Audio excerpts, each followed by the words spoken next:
그래서 독일이라든지 이런 데 가게 되면 항상 대학을 가요. 가서 그쪽에 세미나하는 플랜을 봅니다. 사실 훔쳐오는 거죠.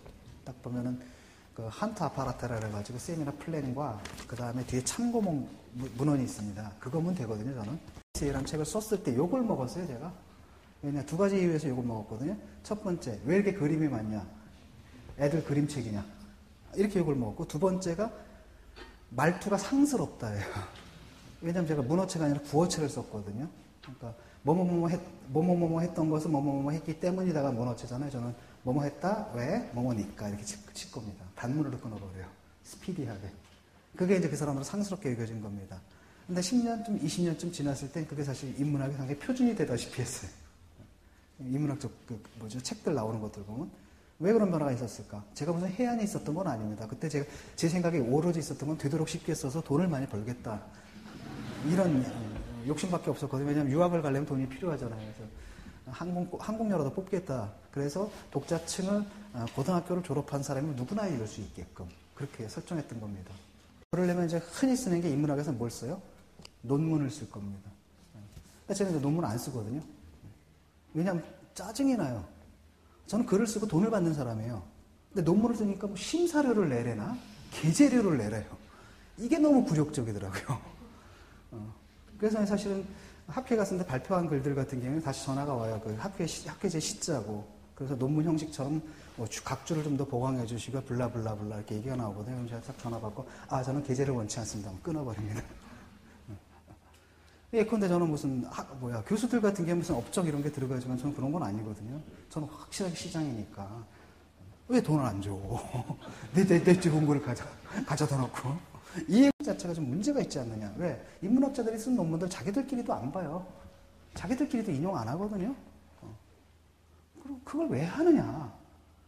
업적 평가인가 이거 외에는 나 다른 합리적 근거를 모르겠습니다. 그걸 왜 하는가? 이런 생각이 들더라고요. 그래서 요즘 저는 논문이라는 게 좀 인문학 형식으로서 적합한가에 대해서 한번 생각해 봐야 된다는 거죠. 그게 헤테로글로시아라는 말이 있습니다. 박진이 쓴 개념인데, 뭐 그 사람이 어떤 의미를 썼는지 복잡하게 들어갈 필요는 없고, 저는 항상 개념이 있으면 제 식대로 바꿔 쓰거든요. 이 자식, 박진도 모르는 주제에 잘못 쓰고 있어, 개념을. 너 라이프니츠 책을 읽어봤냐? 안 읽어봤다, 저기. 그런 식입니다. 이 사람들을 확인하려는 건 항상 아이덴티티를 확인하려는 거야. 일치하는지 안 일치하는지. 근데 저는 그게 재미없거든요. 내가 그 개념을 그 사람들이 말하는 그 개념을 쓴다라면 그게 무슨 재미있어요. 재미없는 거거든요.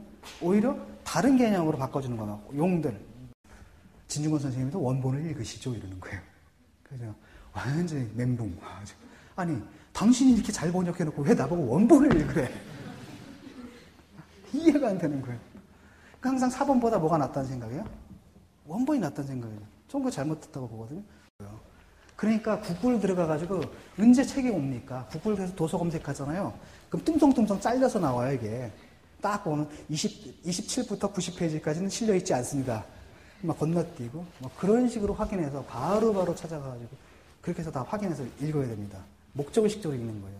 그러니까 논문, 그러니까 책을 사도 다 읽는 게 아니라 특정한 챕터, 그 다음에 뭡니까? 논문. 다 읽는 게 아니라 특정한 논문. 어떤 경우는 두 패그라프. 그런 것만 읽는 거예요. 가끔가다 이제 글 쓰다 보면은 또 뭐가 있냐면 이제 거기다 썼지만은 난 그 책을 너무너무 좋아했습니다. 안 읽은 책에 대해서 말하는 법. 안 읽은 책에 대해서 말하는 법 있죠. 그거 말이 맞거든요. 사실 글 쓰는데 글 쓸 때 제가 언급하는 많은 책들이 다 읽은 거 아닙니다. 아니야, 절반 이상은 아마 안 읽었을 거예요, 아마. 그런데 말을 하잖아요. 쉽게 말하면 예컨대 어떤 책에 소설책 쓰는데 소설책이 막 700페이지야. 근데 원고는 써야 돼. 그럼 어떻게 되냐. 위키피디아에 들어가서 줄거리만 봐요.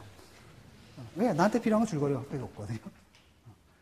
물론 이제 어떤 필요한 부분에서 찾아서 보겠죠. 근데 대부분은 줄거리만 필요할 경우는 거기서 그냥 바로 들어갑니다. 그렇게 들어가는 거예요. 그래서 많은 경우는 안 읽을, 왜? 도서관에 한번 가보세요. 여기 책 엄청 많죠. 여러분도 죽을 때까지 얼마나 읽을 것 같아요? 다 못 읽어요. 어차피 이렇게 듬성듬성 읽어야 되거든요. 그 책을 너무 좋아했는데, 사실은 책을 안 읽고 또 논문까지 쓴 적이 있습니다, 제가. 가능해요. 딱 썼죠. 철학사 막 뒤지는 거예요, 내 말이 맞나. 다 맞아. 쫙. 그 다음에 이제 언급들, 거기 나온 거 있잖아요. 단서 잡아가지고, 그걸 갖다 이렇게 재인용을 한 거야. 거기 언급된 구절을 여기다 재인용한 거예요. 근데 마치 원서에서 직접 인용한 것처럼. 그래가지고 발표했죠. 누구나 다 좋은 거를 누구나 쓸 수 있습니다. 제가 쓰는 방법은 뭐예요? 구글 딱 들어가가지고 쫙 영감이 떠오르잖아요. HW에다 다 퍼요. 그 다음에 읽어나가면서 필요 없는 거 다 지웁니다. 필요한 것만 남죠? 그런 것들 이렇게 조합을 하는 거예요. 다. 그 다음에 쫙 문장을 만들어요. 끝. 블로그 이제 되게 제가 원칙이 뭐냐면 욕하는 건 좋은데 나한테 뭐 이래라 저래라 참견하는 거 못 참거든요. 그건 뭐 호의를 가진 참견이든 악의를 가진 참견이든 그냥 바로 블로그를 해버립니다. 또 하나는 도배. 한 번 하면 알아들었는데 계속 올리고 또 올리고 또 올리고 또 올리면 그냥 바로